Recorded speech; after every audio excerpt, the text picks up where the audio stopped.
Praise the Lord. കർത്താവിന്റെ Praise വലിയ the Lord. നാമത്തിന് നന്ദിയോടെ സ്തോത്രം ചെയ്യുന്നു. ഈ ദിവസങ്ങളിൽ ലഭിച്ച നല്ല കൂട്ടായ്മയ്ക്കായി കർത്താവിനെ സ്തുതിക്കുന്നു. ഈ പകൽക്കാലത്തെയും 3 ദിവസത്തെയും ധ്യാനത്തിനായിട്ട്, പഠനത്തിനായിട്ട് വളരെ പരിചിതമായിരിക്കുന്ന ഒരു വാക്യം നിങ്ങളുടെ മുൻപാകെ വയ്ക്കട്ടെ. വെളിപ്പാട് പുസ്തകം 5-ാം അധ്യായം അതിൻ്റെ 6 മുതൽ വാക്യങ്ങളിൽ നാം ഇപ്രകാരം വായിക്കുന്നു. ഞാൻ സിംഹാസനത്തിൻ്റെയും 4 ജീവികളുടെയും നടുവിലും മൂപ്പന്മാരുടെ മധ്യത്തിലും ഒരു കുഞ്ഞാട് അറുക്കപ്പെട്ടതുപോലെ നിൽക്കുന്നത് കണ്ടു.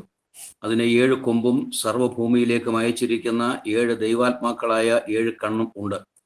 അവൻ വന്ന് സിംഹാസനത്തിൽ ഇരിക്കുന്നവന്റെ വലങ്കയിൽ നിന്ന് പുസ്തകം വാങ്ങിയപ്പോൾ 4 ജീവികളും 24 മൂപ്പന്മാരും ഓരോരുത്തൻ വീണയും വിശുദ്ധന്മാരുടെ പ്രാർത്ഥന എന്ന ധൂപവർഗം നിറഞ്ഞ പൊൻകലശവും പിടിച്ചുകൊണ്ട് കുഞ്ഞാടിന് മുൻപാകെ വീണു. പുസ്തകം വാങ്ങുവാനും അതിന്റെ മുദ്ര പൊട്ടിപ്പാനും നീ യോഗ്യൻ. നീ അറുക്കപ്പെട്ടു. നിന്റെ രക്തം കൊണ്ട് സർവ്വഗോത്രത്തിലും ഭാഷയിലും വംശത്തിലും ജാതിയിൽ നിന്നുള്ളവരെ ദൈവത്തിനായി വിലയ്ക്ക് വാങ്ങി. ഞങ്ങളുടെ ദൈവത്തിന് അവരെ രാജ്യവും പുരോഹിതന്മാരും ആക്കി വെച്ചു. അവർ ഭൂമിയിൽ വാഴുന്നു എന്നൊരു പുതിയ പാട്ട് അവർ പാടുന്നു. പ്രാർത്ഥിക്കാം. ഞങ്ങളുടെ ദൈവമേ, സ്വർഗപിതാവേ, നിന്റെ വചനത്തിനായി ഞങ്ങൾ നിന്നെ സ്തുതിക്കുന്നു. നിന്റെ വചനത്തിന്റെ അത്ഭുത കാര്യങ്ങളെ ഗ്രഹിക്കുവാൻ ഞങ്ങളുടെ ഹൃദയത്തിന്റെ ദൃഷ്ടിയെ പ്രകാശിപ്പിക്കണമേ. നിന്റെ ആത്മാവ് നിയന്ത്രിക്കണമേ. മഹത്വം തിരുമേനിയെടുത്താട്ടെ. യേശു ക്രിസ്തുവിന്റെ നാമത്തിൽ ഞങ്ങളുടെ പ്രാർത്ഥനയെ കേൾക്കുമാറാകണമേ. 66 പുസ്തകങ്ങൾ ഉൾക്കൊള്ളുന്ന വിശുദ്ധ ബൈബിളിൽ പ്രവചനങ്ങളുടെ ഒരു നീണ്ട നിര നമുക്ക് കാണുവാനായിട്ട് കഴിയും. പ്രവചന പുസ്തകമായി രേഖപ്പെടുത്തിയിരിക്കുന്ന പുതിയ നിയമത്തിൽ വെളിപ്പാട് പുസ്തകം മാത്രമാണ്. പ്രവചന ഭാഗങ്ങൾ അനേകം പുതിയ നിയമ ഭാഗത്ത് കാണുവാൻ കഴിയുന്നു എങ്കിലും പുസ്തകമായി രൂപപ്പെടുത്തിയിരിക്കുന്ന വെളിപ്പാട് പുസ്തകം മാത്രമാണ്. ക്രിസ്തീയ സഭ ഓരോരോ കാലഘട്ടങ്ങളിൽ വലിയ പീഡനങ്ങളിലൂടെ കടന്നുപോയ ചരിത്രം നമുക്ക് പഠിക്കുവാനായിട്ട് കഴിയുന്നുണ്ട്. എബ്രായലേഖനം 11-ാം അധ്യായത്തിന്റെ 33 മുതൽ വാക്യങ്ങളിൽ നിങ്ങൾ ശാന്തമായി വീട്ടിൽ പോയിരുന്ന് വായിക്കണം. വായിക്കുവാൻ സമയമെടുക്കുന്നില്ല. അവിടെ പല വിധത്തിലുള്ളതായിരിക്കുന്ന പീഡനങ്ങളിലൂടെ കടന്നുപോയ വിശ്വാസികളുടെ ചരിത്രം രേഖപ്പെടുത്തിയിട്ടുണ്ട്.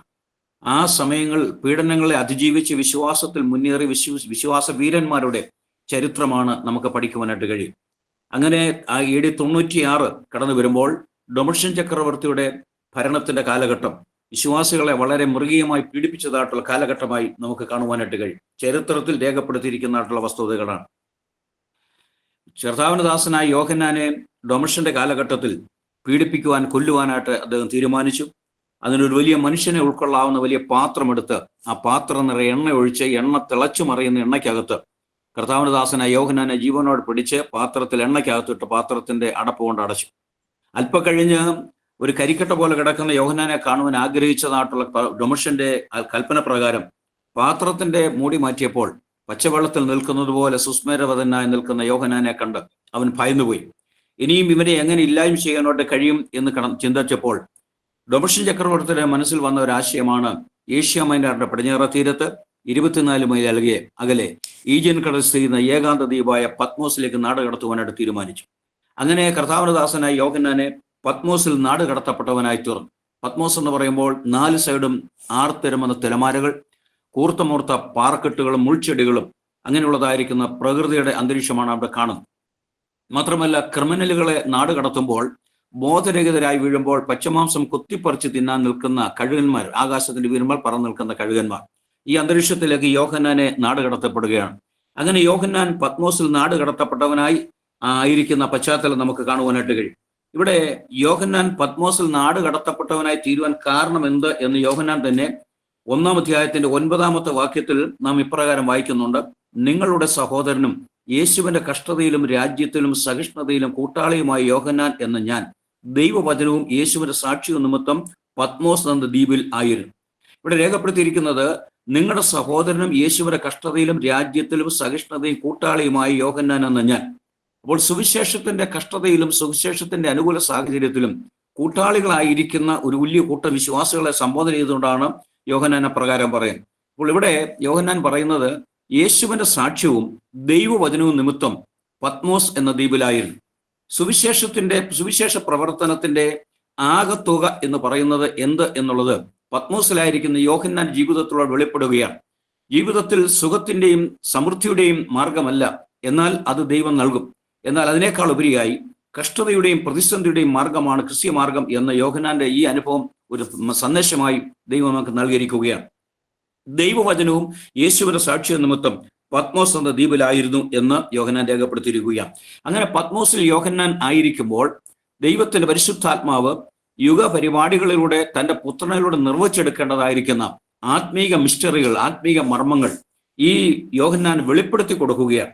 ഈ വെളിപ്പാട് സാധാരണ നമ്മൾ പറയാറുള്ളത് യോഹന്നാന്റെ വെളിപ്പാട് എന്നാണ് പറയാറുള്ളത്. എന്നാൽ അങ്ങനെയല്ല. ഈ വെളിപ്പാട് പുസ്തകം എന്ന് പറയുന്നത് യേശുക്രിസ്തുവിന്റെ വെളിപ്പാടാണ്. 1-ാം അധ്യായത്തിന്റെ 1-ാമത്തെ വാക്യത്തിൽ വരുമ്പോൾ യേശുക്രിസ്തുവിന്റെ വെളിപ്പാട് എന്നാണ് രേഖപ്പെടുത്തിയിരിക്കുന്നത്. അവിടെ ഒരു പദം ശ്രദ്ധിക്കണം. വെളിപാടല്ല, വെളിപ്പാടാണ്. അനേകരും വെളിപാട് എന്ന് പറയാറുണ്ട്. അത് വാക്കിൽ ശരിയല്ല. ഇവിടെ വെളിപ്പാട് എന്നാണ് പറഞ്ഞിരിക്കുന്നത്. അപ്പോൾ യേശുക്രിസ്തുവിന്റെ വെളിപ്പാടാണിത്. അപ്പോൾ യേശുക്രിസ്തുവിന് ലഭിച്ചതായിട്ടുള്ള വെളിപ്പാട് യോഹന്നാന് ദൈവം പുത്രൻ നൽകുകയാണ്. അതിന്റെ 1-ാമത്തെ വാക്യത്തിന്റെ തുടർന്നുള്ള ഭാഗങ്ങളിൽ വേഗത്തിൽ സംഭവിപ്പാനുള്ളത് തന്റെ ദാസന്മാരെ കാണിക്കേണ്ടതിന് ദൈവം അത് അവന് കൊടുത്തു. വേഗത്തിൽ സംഭവിപ്പാനുള്ളത് തന്റെ ദാസന്മാരെ കാണിക്കേണ്ടതിന് പിതാവായ ദൈവം പുത്രനായ ദൈവത്തിന് കൊടുത്തു. അവൻ അത് തന്റെ ദൂതൻ മുഖാന്തരം അയച്ച് തന്റെ ദാസനായ യോഹന്നാനെ പ്രദർശിപ്പിച്ചു എന്നാണ് എഴുതിയിരിക്കുന്നത്. ഇത് തന്നെ 22-ാം അധ്യായത്തിന്റെ 16-ാമത്തെ വാക്യത്തിൽ വരുമ്പോൾ അവിടെ നാം ഇപ്രകാരം വായിക്കുന്നുണ്ട്. 16-ാമത്തെ വാക്യത്തിൽ, യേശു എന്ന ഞാൻ സഭകൾക്ക് വേണ്ടി നിങ്ങളോട് ഇത് സാക്ഷീകരിപ്പാൻ എന്റെ ദൂതനെ അയച്ചു. ഞാൻ ദാവീദിന്റെ പേരും വംശവും ശുഭ്രമായ ഉദയനക്ഷത്രവും ആകുന്നു. ഇവിടെ 22-ന്റെ 16-ാം വാക്യത്തിൽ യേശു എന്ന ഞാൻ സഭകൾക്ക് വേണ്ടി നിങ്ങളോട് ഇത് സാക്ഷീകരിപ്പാൻ എന്റെ ദൂതനെ അയച്ചു. അപ്പോൾ സഭകൾക്ക് വേണ്ടി സാക്ഷീകരിക്കുവാനായിട്ട് യേശുക്രിസ്തു തന്റെ ദൂതനെ അയച്ച് പത്മോസിലായിരിക്കുന്ന യോഹന്നാനെ വെളിപ്പെടുത്തുകയാണ്. അപ്പോൾ യേശുക്രിസ്തുവിന്റെ വെളിപ്പാട് ഇവിടെ രേഖപ്പെടുത്തിയിരിക്കുന്നത് 1-ാം അധ്യായത്തിന്റെ തുടർന്നുള്ള ഭാഗങ്ങളിൽ വേഗത്തിൽ സംഭവിപ്പാനുള്ളത് തന്റെ ദാസന്മാരെ കാണിക്കേണ്ടത്. വേഗത്തിൽ സംഭവിപ്പാനുള്ളത് എന്നൊരു വലിയ പദപ്രയോഗം ഇവിടെ നമുക്ക് കാണുവാനായിട്ട് കഴിയും. ദാനിയേൽ പ്രവചനവും വെളിപ്പാട് പുസ്തകവും തമ്മിൽ കമ്പയർ ചെയ്ത് നാം പഠിക്കേണ്ടതായിട്ടുണ്ട്. ദാനിയേൽ പ്രവചനവും വെളിപ്പാട് പുസ്തകവും ഇത് തമ്മിൽ വളരെ സാമ്യമുള്ളതും വളരെ വിഷയങ്ങളെ ഏകീകരിക്കുന്നതുമായിട്ടുള്ളതായിരിക്കുന്ന പുസ്തകങ്ങളാണ്. പ്രാവചനികമായി, പ്രവചനപരമായി ഈ 2 പുസ്തകങ്ങൾക്ക് അതിപ്രാധാന്യം നമുക്ക് കാണുവാനായിട്ട് കഴിയുന്നുണ്ട്. പഴയ നിയമ വേദപുസ്തക ക്രമത്തിലെ 27-ാമത്തെ പുസ്തകമാണ് ദാനിയേൽ പ്രവചനം. പുതിയ നിയമ പുസ്തക ക്രമത്തിലെ 27-ാമത്തെ പുസ്തകമാണ് വെളിപ്പാട് പുസ്തകം. അപ്പോൾ 66 പുസ്തകങ്ങളിൽ ഈ 2 പുസ്തകങ്ങളും 27-ാമത്തെ സ്ഥാനത്ത് നിൽക്കുന്നതായിട്ട് നമുക്ക് കാണുവാനായിട്ട് കഴിയും. ദാനിയേൽ പ്രവാചകന്റെ പുസ്തകം 12-ാം അധ്യായത്തിന്റെ 4-ാമത്തെ വാക്യത്തിലേക്ക് വരുമ്പോൾ അവിടെ ഇപ്രകാരം വായിക്കുന്നുണ്ട്. 4-5 വാക്യങ്ങളിൽ ഇങ്ങനെ കാണുന്നു. നീയോ ദാനിയേലേ, അന്ത്യകാലം വരെ ഈ വചനങ്ങളെ അടച്ച് പുസ്തകത്തിന് മുദ്രയിടുക. പലരും അതിനെ പരിശോധിക്കുകയും ജ്ഞാനം വർദ്ധിപ്പിക്കുകയും ചെയ്യും. നീയോ ദാനിയേലേ, അന്ത്യകാലം വരെ ഈ വചനങ്ങളെ അടച്ച് മുദ്രയിടുക. 9-ാമത്തെ വാക്യത്തിൽ അതിന് അവൻ ഉത്തരം പറഞ്ഞത്, ദാനിയേലേ പൊയ്ക്കൊള്ളുക, ഈ വചനങ്ങൾ അന്ത്യകാലത്തേക്ക് അടച്ചും മുദ്രയിട്ടും ഇരിക്കുന്നു എന്ന് രേഖപ്പെടുത്തിയിരിക്കുകയാണ്. അപ്പോൾ ദാനിയേലിന് ലഭിച്ചതായിട്ടുള്ള പ്രവചനം ആ കാലഘട്ടത്തിൽ സംഭവിക്കേണ്ടതല്ല, അന്ത്യകാലത്ത് സംഭവിക്കേണ്ടതായതുകൊണ്ട് അതിനടച്ച് മുദ്രയിടാനായിട്ട് പറഞ്ഞു. ഇവിടെ ശ്രദ്ധിക്കേണ്ടതായിട്ടുള്ള മറ്റൊരു കാര്യങ്ങളുണ്ട്. അന്ത്യകാലമുണ്ട്, കാലാന്ത്യമുണ്ട്. അത് ദാനിയേൽ പ്രവാചകന്റെ പുസ്തകത്തിൽ തന്നെ വെളിപ്പെടുത്തുന്നുണ്ട്. ശ്രദ്ധിക്കണം, അന്ത്യകാലമുണ്ട്, കാലാന്ത്യമുണ്ട്. ഇത് രണ്ടും 2 വ്യത്യസ്തമായിരിക്കുന്ന കാലഘട്ടമാണ്. ഈ അന്ത്യകാലം എന്ന് പറയുമ്പോൾ അത് സെഹിയോൻ മാളികമുറിയിലാണ് അന്ത്യകാലം ആരംഭിക്കുന്നത്. നമുക്കറിയാം, സെഹിയോൻ മാളികമുറിയിൽ പരിശുദ്ധാത്മാവിന്റെ വാഗ്ദത്തത്തിന് വേണ്ടി കാത്തിരിക്കുന്ന ആ ശിഷ്യന്മാരുടെ നടുവിൽ, കൂട്ടത്തിന്റെ നടുവിൽ 3 അടയാളത്തോടുകൂടെ പരിശുദ്ധാത്മാവ് ഇറങ്ങി വന്നപ്പോൾ അവിടെ പത്രോസ് നടത്തുന്ന ഒരു വലിയ പ്രഭാഷണത്തിൽ അത് വെളിപ്പെടുത്തുന്നുണ്ട്. അന്ത്യകാലത്ത് സകല ജഡത്തിന്മേലും ഞാൻ എൻ്റെ ആത്മാവിനെ പകരും. അപ്പോൾ പരിശുദ്ധാത്മാവ് ഭൂമിയിൽ സഭ രൂപീകരിക്കുവാനായിട്ട് ഇറങ്ങി വന്നതായിട്ടുള്ള ആ കാലഘട്ടം അന്ത്യകാലം ആരംഭിക്കുകയായിരുന്നു. എന്നാൽ കാലാന്ത്യമുണ്ട്. ദാനിയേൽ പ്രവചനം 12-ാം അധ്യായത്തിന്റെ ഒടുവിലത്തെ വാക്യത്തിലേക്ക് വരുമ്പോൾ, നീയോ അവസാനം വരുവോളം പൊയ്ക്കൊള്ളുക, നീ വിശ്രമിച്ച് കാലാവസാനത്തിങ്കൽ നിന്റെ ഓഹരി ലഭിപ്പാൻ എഴുത്തേറ്റു വരും. കാലാവസാനത്തിങ്കൽ എന്നാണ് പറഞ്ഞിരിക്കുന്നത്. അപ്പോൾ അന്ത്യകാലമുണ്ട്, കാലാന്ത്യമുണ്ട്. ഇവിടെ നാം ശ്രദ്ധിക്കുക, വേഗത്തിൽ സംഭവിപ്പാനുള്ളത് തന്റെ ദാസന്മാരെ കാണിക്കേണ്ടതിന് പിതാവായ ദൈവം പുത്രനായ ദൈവത്തിന് കൊടുത്തു. പുത്രനായ ദൈവം തന്റെ ദൂതൻ മുഖാന്തരം അയച്ച് പത്മോസിലായിരിക്കുന്ന യോഹന്നാന് പ്രദർശിപ്പിക്കുകയായിരുന്നു. അപ്പോൾ യോഹന്നാൻ ആക്കിയത് ദൈവത്തിന്റെ വലിയ പദ്ധതിയായിരുന്നു. തിളച്ച എണ്ണയ്ക്കകത്തുനിന്ന് അത്ഭുതകരമായി വിടുവിച്ച് യോഹന്നാനെ പത്മോസിലേക്ക്, ഏകാന്ത ദ്വീപിലേക്ക് കൊണ്ടുവന്നത് ഈ വലിയ മാർമിക രഹസ്യം വെളിപ്പെടുത്തി കാണിക്കുന്നതിന് വേണ്ടിയായിരുന്നു. ഇവിടെ ദാനിയേൽ വെളിപ്പാട് പുസ്തകം 22-ാം അധ്യായത്തിന്റെ 10-ാമത്തെ വാക്യത്തിലേക്ക് വരുമ്പോൾ അവിടെ ഇപ്രകാരം കാണുന്നുണ്ട്. അവൻ പിന്നെയും എന്നോട് പറഞ്ഞത്, സമയം അടുത്തിരിക്കുകയാൽ ഈ പുസ്തകത്തിലെ പ്രവചനം മുദ്രയിടരുത്. ദാനിയേൽ ലഭിച്ചതായിട്ടുള്ള ദാനിയേൽ ലഭിച്ച അരുളപ്പാടും വെളിപ്പാട് പുസ്തകത്തിൽ പറഞ്ഞിരിക്കുന്നതും തമ്മിൽ ചേർത്ത് പഠിക്കുമ്പോൾ ഒരു കാര്യം മനസ്സിലാക്കാനായിട്ട് കഴിയും. ദാനിയേലോട് പറഞ്ഞു വേഗത്തിൽ അവിടെ ദാനിയേലോട് പറഞ്ഞു ഇത് അന്ത്യകാലത്തേക്കുള്ളതാകിയാൽ അടച്ചു മുദ്രയിട്ടാൻ പറഞ്ഞു. പത്മോസിലായിരിക്കുന്ന യോഹന്നാനോട് പറയുന്നു ഇത് വേഗത്തിൽ സംഭവിക്കാനുള്ളതാകൊണ്ട് ഈ പ്രവചനം മുദ്രയിടരുത്. വളരെ ശ്രദ്ധിക്കുക, ഈ പ്രവചനം വേഗത്തിൽ സംഭവിക്കാനുള്ളത് കൊണ്ട് മുദ്രയിടണ്ട എന്ന് രേഖപ്പെടുത്തിയിരിക്കുകയാണ്. അപ്പോൾ കാലഘട്ടം നാം പഠിക്കുമ്പോൾ ഇത് വേഗത്തിൽ സംഭവിക്കാൻ പോകുന്ന ദൈവീക പദ്ധതിയുടെ വെളിപ്പെടുത്തലാണ് എന്ന് വെളിപ്പാട് പുസ്തകത്തിലൂടെ നമുക്ക് പഠിക്കുവാനായിട്ട് കഴിയുന്നുണ്ട്. കാലത്തിന്റെ ചുവരെഴുത്തുകളെ നാം ശ്രദ്ധിക്കുമ്പോൾ കാലഘട്ടത്തിന്റെ പ്രത്യേകതകളിലൂടെ മനസ്സിലാക്കണം. ദൈവത്തിന്റെ വാഗ്ദത്തത്തിന്റെ പൂർണ്ണമായ നിവൃത്തി ഈ വെളിപ്പാട് പുസ്തകത്തിലൂടെ നിവർത്തിക്കപ്പെടുവാൻ സമയം സമാഗതമായി കൊണ്ടിരിക്കുന്നു എന്ന് ദൈവമക്കൾ പ്രത്യേകമായിട്ട് ശ്രദ്ധിക്കേണ്ടത് ഏറ്റവും ആവശ്യമാണ്. അതുകൊണ്ട് ഈ കാലഘട്ടത്തിൽ സംഭവിക്കാൻ പോകുന്ന ദൈവികമായിട്ടുള്ള പദ്ധതിയുടെ വെളിപ്പെടുത്തൽ പത്മോസിലായിരിക്കുന്ന യോഹന്നാന് പരിശുദ്ധാത്മാവ് വെളിപ്പെടുത്തുകയാണ്. അപ്പോൾ പത്മോസിലായിരിക്കുന്ന യോഹന്നാന് ഇത് വെളിപ്പാട് എന്ന് പറയുമ്പോൾ അപ്പോക്കലിപ്സ് എന്ന വാക്കാണ് നമുക്ക് കാണുവാനായിട്ട് കഴിയും. അപ്പോൾ ഇവിടെ യോഹന്നാന് ലഭിച്ച വെളിപ്പാട് എന്ന് പറയുന്നത്, ആ വെളിപ്പാട് എന്ന് പറയുമ്പോൾ അപ്പോക്കലിപ്സ് എന്ന് പറഞ്ഞാൽ മറഞ്ഞിരിക്കുന്നത് തിരശ്ശീല മാറ്റി പ്രദർശിപ്പിക്കുക എന്നുള്ളതായിരിക്കുന്ന ആ ഒരു വലിയ പദപ്രയോഗമാണ്. നിഗൂഢമായിരിക്കുന്നതായിട്ടുള്ള രഹസ്യങ്ങൾ അത് തൻ്റെ പുത്രനിലൂടെ വെളിപ്പെടുത്തുക. അതുപോലെ മറഞ്ഞിരിക്കുന്ന കാര്യങ്ങൾ തിരശ്ശീല മാറ്റി വെളിപ്പെടുത്തി കാണിക്കുക എന്നുള്ളതാണ്. പത്മോസിൽ ആയിരിക്കുന്ന യോഹന്നാന് ദൈവത്തിന്റെ പരിശുദ്ധാത്മാവിലൂടെ യേശുക്രിസ്തുവിൽ നിന്ന് പിതാവായി ദൈവം നൽകിയതായിട്ടുള്ള ആ മാർമിക വിഷയങ്ങൾ തന്റെ ദൂതൻ മുഖാന്തരം അയച്ച് വെളിപ്പെടുത്തി കൊടുത്തു എന്നുള്ളതാണ് കാണുവാനായിട്ട് കഴിയും. അങ്ങനെ ഈ വെളിപ്പാട് പുസ്തകം നമുക്ക് ആ വിധത്തിൽ കാണുവാനായിട്ട് കഴിയും. മാത്രമല്ല ഈ വെളിപ്പാട് പുസ്തകത്തിന്റെ സംഗ്രഹം ഒറ്റ വാക്യത്തിൽ പറയുകയാണെങ്കിൽ അതിന്റെ 19-ാമത്തെ വാക്യത്തിലേക്ക്, 1-ാം അധ്യായത്തിന്റെ 19-ാമത്തെ വാക്യത്തിൽ നാം പ്രകാരം കാണുന്നു, നീ കണ്ടതും ഇപ്പോൾ ഉള്ളതും ഇനി സംഭവിപ്പാനിരിക്കുന്നതും എന്റെ വലങ്കയിൽ കണ്ട 7 നക്ഷത്രത്തിന്റെ മർമ്മവും 7 പൊൻനിലവിളക്കിന്റെ വിവരവും എഴുതുക. 7 നക്ഷത്രം 7 സഭകളുടെ ദൂതന്മാരാകുന്നു, 7 നിലവിളക്ക് 7 സഭകൾ ആകുന്നു എന്ന് കൽപ്പിച്ചു. ഇവിടെ അതിന്റെ സംഗ്രഹം ഒറ്റ വാക്യത്തിൽ കാണുന്നു. 19-ാമത്തെ വാക്യത്തിൽ നീ കണ്ടതും ഇപ്പോൾ ഉള്ളതും ഇനി സംഭവിപ്പാനിരിക്കുന്നതും. 3 കാര്യങ്ങൾ, ത്രികാല സംഭവങ്ങളുടെ ദർശനത്തിന്റെ വിശദീകരണമാണ് അവിടെ കാണുവാനായിട്ട് കഴിയുന്നത്. ഒന്ന്, നീ കണ്ടത്, അത് തുടർന്നുള്ളതായിരിക്കുന്ന ചിന്തകളിൽ ഞാൻ വിശദീകരിക്കാം. നീ കണ്ടതും ഇപ്പോഴുള്ളതും മേലാൽ സംഭവിപ്പാനുള്ളതും എന്റെ വലങ്കയിൽ കണ്ട 7 നക്ഷത്രത്തിന്റെ മർമ്മവും 7 പൊൻനിലവിളക്കിന്റെ വിവരവും എഴുതുക. അതിന് വിശദീകരണം പറയുന്നു, 7 നക്ഷത്രം 7 സഭകളുടെ ദൂതന്മാരാകുന്നു, 7 നിലവിളക്ക് 7 സഭകളാകുന്നു എന്നും കൽപ്പിച്ചു. ഇവിടെ 3 സംഭവത്തിന്റെ പ്രത്യേക ദർശനമാണ് കാണുന്നത്. ഒന്ന്, നീ കണ്ടത്. നാം വചനത്തിൽ കടന്നു വരുമ്പോൾ നീ കണ്ടത് ഈ 4 ആത്മവിവശതയിലൂടെയാണ് യോഹന്നാൻ ഈ വിഷയങ്ങളൊക്കെ ദർശിക്കുന്നത്. 4 ആത്മവിവശത. 1-ാമത്തെ ആത്മവിവശത എന്ന് പറയുന്നത് 1-ാം അധ്യായത്തിന്റെ 10-ാമത്തെ വാക്യമാണ്. 1-ാം അധ്യായത്തിന്റെ 10-ാമത്തെ വാക്യത്തിൽ നാം ഇപ്രകാരം വായിക്കുന്നു, കർത്തൃദിവസത്തിൽ ഞാൻ ആത്മവിവശനായി. കർത്തൃദിവസത്തിൽ ഞാൻ ആത്മവിവശനായി എന്ന് രേഖപ്പെടുത്തിയിരിക്കുകയാണ്. കർത്തൃദിവസം എന്ന് പറയുന്നത് വേദ ചിന്തകന്മാരുടെ ഇടയിൽ പല അഭിപ്രായവും വ്യത്യാസങ്ങളൊക്കെ ഉണ്ട്. പല ആളുകളും പറയുന്നത് കർത്തൃദിവസം ഞായറാഴ്ച ദിവസം എന്നാണ് പറയുന്നത്. എന്നാൽ മറ്റു ചില വ്യാഖ്യാനങ്ങളിൽ നാം കാണുന്നത് അങ്ങനെയല്ല. കർത്തൃദിവസം എന്ന് പറയുന്നത് ഈ വലിയവനായ ദൈവം തന്റെ മക്കൾക്ക് വേണ്ടി ഒരുക്കിയിരിക്കുന്നതായിട്ടുള്ള ആത്മീകമായിട്ടുള്ള വലിയ അനുഗ്രഹങ്ങളും ശാപത്തിന്റെ അനുഭവം, രക്ഷിക്കപ്പെടാത്ത സകലർക്കും വേണ്ടിയുള്ളതായിരിക്കും ന്യായവിധി അനുഭവങ്ങളും എല്ലാം ഒന്നിച്ച് കാണുന്നതായിട്ടുള്ള കാഴ്ചയാണ് വെളിപ്പാട് പുസ്തകത്തിനുള്ളിലുള്ളത്. ഈ വലിയ സംഭവങ്ങളെ ആ ദിവസത്തിലേക്ക് യോഹന്നാനെ പരിശുദ്ധാത്മാവ് എടുത്തുകൊണ്ട് പോയി എന്നുള്ളതായിരിക്കും വ്യാഖ്യാനം നാം പഠിക്കുന്നുണ്ട്. അതിനവർ പറയുന്നതായിട്ടുള്ള ഒരു വ്യാഖ്യാനം കൊരിന്ത്യർക്ക് എഴുതിയ 2-ാം ലേഖനം 12-ാം അധ്യായത്തിന്റെ 2-ാമത്തെ വാക്യം മുതൽ ശ്രദ്ധിക്കുമ്പോൾ അവിടെ കാണുന്നുണ്ട്, ഈ ക്രിസ്തുവിലുള്ള ഒരു മനുഷ്യനെ ഞാൻ അറിയുന്നു, അവൻ 14 സംവത്സരം മുൻപേ 3-ാം സ്വർഗത്തോളം എടുക്കപ്പെട്ടു, ശരീരത്തോട് കൂടെയോ അല്ലാതെയോ എന്ന് ഞാൻ അറിയുന്നില്ല. അവിടെ ഞാൻ ചെന്നിട്ട് മനുഷ്യർക്ക് ഉച്ചരിപ്പാനും പറയാനും കേൾപ്പാനും പാടില്ലാത്ത ഭാഷകളെ ഞാൻ കേട്ടു. ആ മനുഷ്യനെ ഞാൻ പ്രശംസിക്കുന്നു എന്ന് പൗലോസ് പറയുന്നു. പൗലോസിനെ കുറിച്ച് പറയുന്നതായിട്ടുള്ള ഒരു ഭാഗമാണ്. അതുപോലെ യഹോവ ഉണ്ടാക്കുവാനുള്ളതായിരിക്കുന്ന വലിയ ദിവസത്തിലേക്ക് തന്റെ ദാസനായ യോഹന്നാനെ കൊണ്ടുപോയി അവിടെ കാണുന്ന കാര്യങ്ങൾ യോഹന്നാനെ പ്രദർശിപ്പിച്ചു എന്നൊരു വ്യാഖ്യാനം പറയുന്നുണ്ട്. അതിനാധാരമായി അവർ പറയുന്ന മറ്റൊരു ഭാഗം കൂടെയുണ്ട്.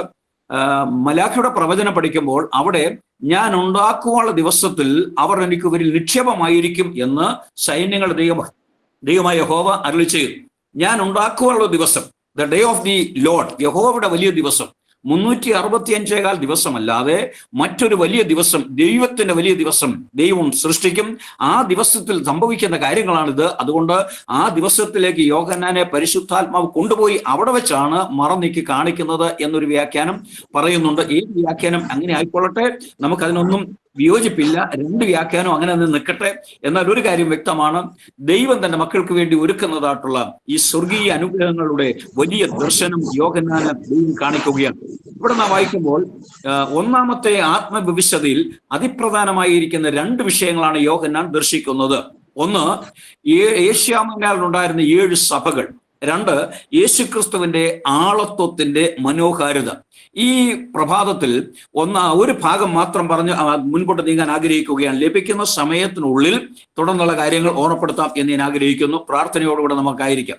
അപ്പോൾ കർത്തൃദിവസത്തിൽ ഞാൻ ആത്മവിവശനായി എന്ന് രേഖപ്പെടുത്തിയിട്ട് 7 സഭകളെ കുറിച്ചുള്ളതായിരിക്കും ദർശനം. 7 സഭകൾക്കുള്ള ദൂത് എഴുതി അയക്കാനായിട്ട് യോഹന്നാനെ പരമേൽപ്പിക്കുകയാണ്. അത് പ്രകാരം വായിക്കുന്നു. 11-ാമത്തെ വാക്യം, നീ കാണുന്നത് ഒരു പുസ്തകത്തിൽ എഴുതി എഫെസോസ്, മുർന്ന, പെർഗമോസ്, തുയഥൈര, സർദീസ്,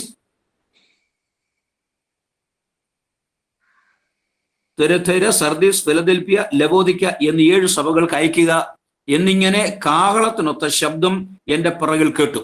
അപ്പോൾ സഭകൾക്കുള്ളതായിരിക്കുന്ന ദൂത് എഴുതി സഭകൾക്ക് അയക്കുക എന്നുള്ളതായിരിക്കുന്ന വലിയൊരു ശബ്ദമാണ് യോഹന്നാൻ പിറകിൽ കേട്ടത്.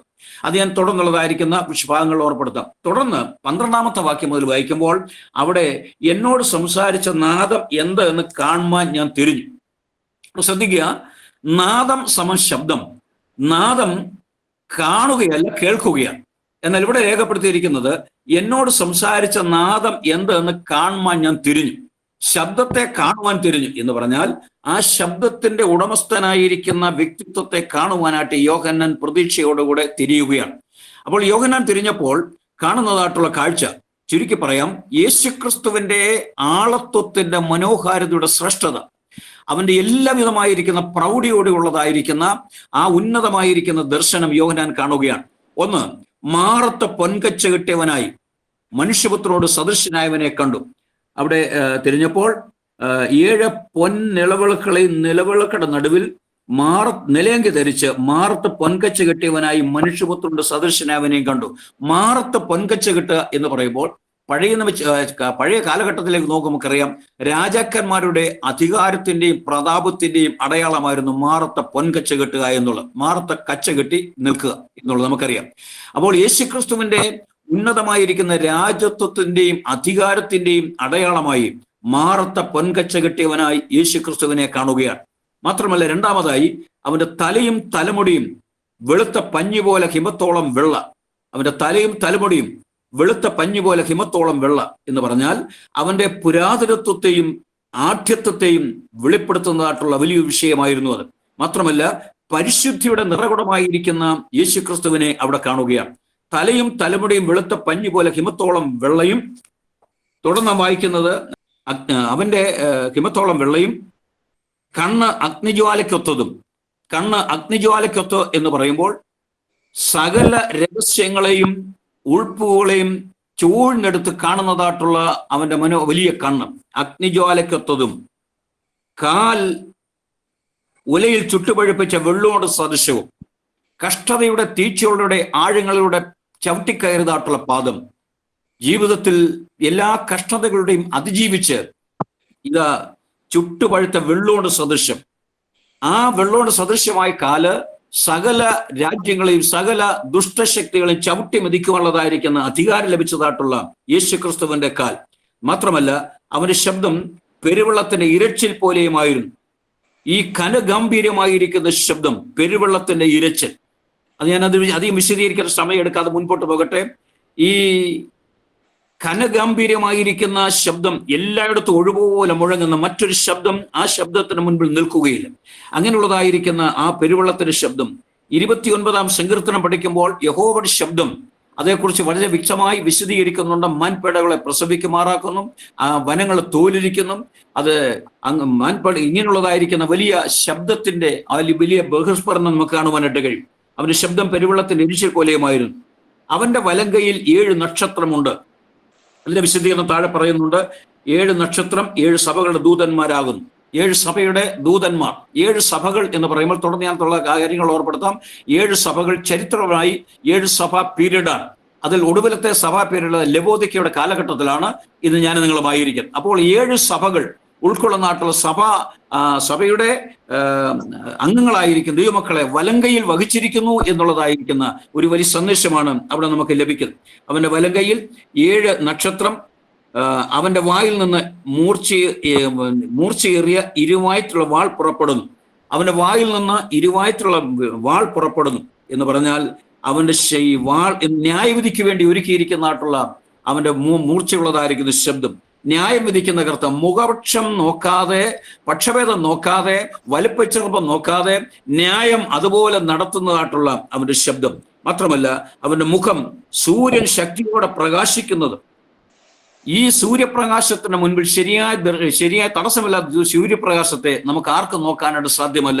അങ്ങനെയെങ്കിൽ അവന്റെ മുഖം സൂര്യൻ ശക്തിയോടെ പ്രകാശിക്കുന്നത് പോലെ അവന്റെ തേജസ്സിന്റെ പൂർണ്ണതയുടെ മുൻപിൽ ആർക്ക് നിൽക്കാൻ കഴിയാതെ വണ്ണം അത്രമാത്രം ശ്രേഷ്ഠനായ കർത്താവ്. ഇവിടെ ഈ പറഞ്ഞിരിക്കുന്നതായിട്ടുള്ള യേശുക്രിസ്തുവിന്റെ ആളത്വത്തിന്റെ ശ്രേഷ്ഠതയെക്കുറിച്ചുള്ളതായിരിക്കുന്ന വർണ്ണനയിൽ നമുക്കറിയാം ഇത്ര വലിയവനായ കർത്താവിനെയാണ് ഞാനും നിങ്ങളും ആരാധിക്കുന്നത്. അവന്റെ മഹത്വത്തെക്കുറിച്ചുള്ളതായിരിക്കുന്ന വലിയ ദർശനമാണ് യോഹന്നാൻ 1-ാമത്തെ ആത്മവിവശതയിൽ ദർശിക്കുന്നതായിട്ട് നമുക്ക് കാണുവാനായിട്ട് കഴിയും. ആകയാൽ ദൈവമക്കളെ, ഈ യേശുക്രിസ്തുവിനെ ആരാധിക്കുവാനായി, അവനെ മഹത്വപ്പെടുത്തുവാനായി, അവനെ വിശ്വസിക്കുവാനായി ജീവിതത്തിൽ ലഭിച്ച വലിയ ഭാഗ്യത്തിനായി ദൈവത്തിന് സ്തോത്രം ചെയ്യാം. അതുകൊണ്ടാണ് എൻ പ്രിയനെ പോൽ സുന്ദരനായി ആരെയും ഞാൻ കാണുന്നില്ല എന്നുള്ളതായിരിക്കുന്ന ഭക്തന്റെ ഉള്ളിൽ പൊന്തി വന്നതായിട്ടുള്ള ആ വലിയ ഗാനത്തിന്റെ ഈരടികൾ. ദൈവത്തിന് സ്തോത്രം. അവനെ ആരാധിക്കുവാനായിട്ട് നമുക്ക് ഭാഗ്യം ലഭിച്ചല്ലോ. ദൈവത്തിന് സ്തോത്രം. ഇത്ര ശ്രേഷ്ഠനായ ഉന്നതനായിരിക്കുന്ന കർത്താവിനെ ഇത് ആരാധിക്കുവാൻ ഭാഗ്യം ലഭിച്ച ദൈവമക്കൾക്കായിട്ട് ദൈവത്തിന് സ്തോത്രം ചെയ്യുകയാണ്. അപ്പോൾ 1-ാമത്തെ ആത്മവിവശതയിൽ 1-ാമതായി യോഹന്നാൻ ദർശിക്കുന്നത് യേശുക്രിസ്തുവിന്റെ ആളത്വത്തിന്റെ മനോഹാരിതയുടെ വർണ്ണനയാണ്. മാത്രമല്ല 2-ാമതായി ശ്രദ്ധിക്കുമ്പോൾ ദൈവത്തിന് സ്തോത്രം, യേശുക്രിസ്തുവിന്റെ ആളത്വത്തിന്റെ മനോഹാരിത മാത്രമല്ല, യേശുവിനാൽ അന്നുണ്ടായിരുന്ന 7 സഭകളുടെ അവസ്ഥ, 7 സഭകളുടെ അനുഭവം, 7 സഭകൾക്കുള്ളതായിരിക്കുന്ന ദൂത്. 7 സഭകൾ ചരിത്രപരമായി 7 സഭാ കാലഘട്ടമാണ്. 7 സഭാ കാലഘട്ടത്തിൽ കടന്നുപോയി. 6 സഭയുടെ കാലഘട്ടം കഴിഞ്ഞു. ഇപ്പോൾ 7-ാമത്തെ സഭയായിരിക്കുന്ന ലവോദിക്ക സഭയുടെ കാലഘട്ടമാണ്. 3-ാം അധ്യായത്തിന്റെ 17-ാമത്തെ വാക്യത്തിൽ നാം വായിക്കുന്നു, ലവോദിക്ക സഭയുടെ അനുഭവം എന്ത്? ഞാൻ ധനവാൻ, സമ്പന്നനായിരിക്കുന്നു, എനിക്ക് ഒന്നിനും മുട്ടില്ല എന്ന് പറഞ്ഞുകൊണ്ട് നീ നിർഭാഗ്യനും അരിഷ്ടനും ദരിദ്രനും കുരുടനും നഗ്നനും എന്നറിയാതിരിക്കിയാൽ നീ സമ്പന്നനാകേണ്ടതിന് തീയിൽ ഊതിക്കഴിച്ച പൊന്നും നിന്റെ നഗ്നതയുടെ ലജ്ജ വെളിവാകാതിരിക്കേണ്ടതിന് ധരിക്കേണ്ടതിന് വെള്ളയുടുപ്പും നിനക്ക് കാഴ്ച ലഭിക്കേണ്ടതിന് കണ്ണിൽ എഴുതുവാൻ ലേപവും എന്നോട് വിലയ്ക്ക് വാങ്ങുവാൻ ഞാൻ നിന്നോട് ബുദ്ധി പറയുന്നു. ഇവിടെ ലവോദിക്ക സഭയ്ക്കുള്ളതായിരിക്കുന്ന ദൂത് ശ്രദ്ധിക്കുക. ചരിത്രപരമായി 7-ാമത്തെ സഭയുടെ പീരീഡിലാണ് ഞാൻ നിങ്ങളുമായിരിക്കുന്നത്. ഈ കാലഘട്ടം ലവോദിക്ക സഭയുടെ കാലഘട്ടമാണ്. ലവോദിക്ക സഭയ്ക്കുള്ളതായിരിക്കുന്ന ദൂത് എന്താണ്? ലവോദിക്ക സഭ പറയുന്നത്, ഞാൻ സമ്പന്നൻ, എനിക്ക് ഒന്നിനും മുട്ടില്ല. ഇന്നത്തെ സഭയുടെ ഒരു കാഴ്ചപ്പാടും അനുഭവം ഇതായി മാറിയിരിക്കുകയാണ്. സമ്പത്തിന്റെ അതിപ്രസരത്തിൽ സഭകൾ വളരെയേറെ അധപ്പതിച്ചുകൊണ്ടിരിക്കുന്ന ഒരു കാലഘട്ടം. സമ്പത്ത് അതിപതനമെന്നാണ് ഞാൻ പറഞ്ഞത്. സമ്പത്തിന്റെ അതിപ്രസരം മൂലം സ്ഥാനമാനങ്ങൾ വെട്ടിപ്പിടിക്കുവാനും സമ്പത്തുകൾ നേടുവാനുള്ളതായിരിക്കുന്ന ഒരു വലിയ വ്യഗ്രതയിൽ നേതൃത്വം ജനങ്ങൾ മുൻപോട്ട് നീങ്ങിക്കൊണ്ടിരിക്കുന്ന ഒരു കാലഘട്ടം നമുക്കറിയാം. അതിന് പിന്നിൽ ഒരുപാട് പ്രശ്നങ്ങൾ നടന്നുകൊണ്ടിരിക്കുകയാണ്, വിശദീകരിക്കുന്നില്ല. അതുകൊണ്ട് ഇന്നത്തെ ലവോദിക്ക സഭയുടെ അനുഭവം എന്ന് പറയുന്നത് സമ്പത്തിന്റെ വലിയ അതിപ്രസരത്തിൽ മുൻപോട്ട് നീങ്ങിക്കൊണ്ടിരിക്കുകയാണ്. 3-ാമത്തെ വാക്യത്തിൽ ലവോദിക്ക സഭയുടെ പറയുന്നത്, ഞാൻ ധനവാൻ സമ്പന്നനായിരിക്കുന്നു, എനിക്ക് ഒന്നിനും മുട്ടില്ല എന്ന് പറഞ്ഞുകൊണ്ട്. അപ്പോൾ ഇന്ന് സമ്പന്നനായിരിക്കുന്നു, എനിക്ക് ഒന്നിനും മുട്ടില്ല എന്ന് പറഞ്ഞ് അവരുടെ അനുഭവത്തെക്കുറിച്ച് പരിശുദ്ധാത്മാവ് പറയുന്നു, നീ നിർഭാഗ്യനും അരിഷ്ടനും ദരിദ്രനും കുരുടനും നഗ്നനും എന്നറിയാതിരിക്കുക. അപ്പോൾ 4 കാര്യങ്ങളോട് പറയുന്നു. എനിക്കൊന്നിനും മുട്ടില്ല എന്ന് പറഞ്ഞുകൊണ്ട് നീ നിർഭാഗ്യവാൻ, ഭാഗ്യമില്ലാത്തവനായി മാറി. ആത്മീയ ജീവിതത്തിന്റെ നിർഭാഗ്യ അവസ്ഥയിലേക്ക് സഭകൾ, വ്യക്തികൾ അധപ്പതിച്ചുകൊണ്ടിരിക്കുന്ന ഒരു കാലഘട്ടം. ഞാൻ നിർഭാഗ്യനും അരിഷ്ടനും ദരിദ്രനും കുരുടനും നഗ്നനും എന്നറിയാതിരിക്കാൻ ഈ ഒരു അറിവ് നമുക്കുണ്ടാവണം. ആത്മീകമായിരിക്കുന്ന എല്ലാ വിധത്തിലുള്ളതായിരിക്കുന്ന പരാജയത്തിലേക്ക് വലിയൊരു സമൂഹം നീങ്ങിക്കൊണ്ടിരിക്കുമ്പോൾ ദൈവത്തിന്റെ പരിശുദ്ധാത്മാവ് പറയുന്നു, നീ സമ്പന്നനാകേണ്ടതിന് തീയിൽ ഊതിക്കഴിച്ച പൊന്ന് ദൈവവചനം.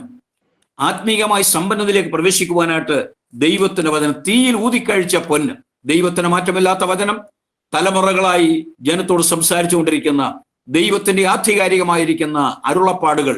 കാലത്തിന്റെ കുത്തൊഴുക്കിൽ അനേക ഭരണങ്ങൾക്ക് വരെ മാറ്റം സംഭവിച്ചിട്ടും എന്നും മാറാതെ അന്നും ഇന്നും ഒരുപോലെ നിൽക്കുന്ന ദൈവത്തിന് മാറ്റമില്ലാത്ത വചനം, അത് തലമുറകളെ ജീവിപ്പിക്കുകയും സമ്പന്നരാക്കുകയും ചെയ്തുകൊണ്ടിരിക്കുന്ന ദൈവത്തിന്റെ വചനം. ആകയാൽ ആത്മീയ ജീവിതത്തിൽ സമ്പന്നതയായി തീരേണ്ടതിന് തീയിൽ ഊതിക്കഴിച്ച പൊന്ന് എന്ന് പറഞ്ഞാൽ അനേക പ്രതിസന്ധികൾ കടന്നുപോയ, പീഡനങ്ങൾ കടന്നുപോയ ദൈവത്തിന് മാറ്റമില്ലാത്ത വചനം ഇന്നും ശോഭയോടെ ചരിത്രത്തിൽ ഉയർന്നു നിൽക്കുകയാണ്. ഈ ദൈവത്തിന്റെ വചനം ഉൾക്കൊള്ളുവാൻ നമ്മുടെ ജീവിതത്തിൽ പരിശുദ്ധാത്മാവ് ആഹ്വാനം നൽകുകയാണ്. മാത്രമല്ല, നഗ്നനായി മുൻപോട്ട് തിരിക്കുവരെ ആത്മീകമായിട്ടൊരു കാഴ്ചപ്പാട് നഷ്ടപ്പെട്ട് വെറും ആത്മീക അന്ധതയിൽ മുൻപോട്ട് പോകുന്ന ഒരു വലിയ അനുഭവം.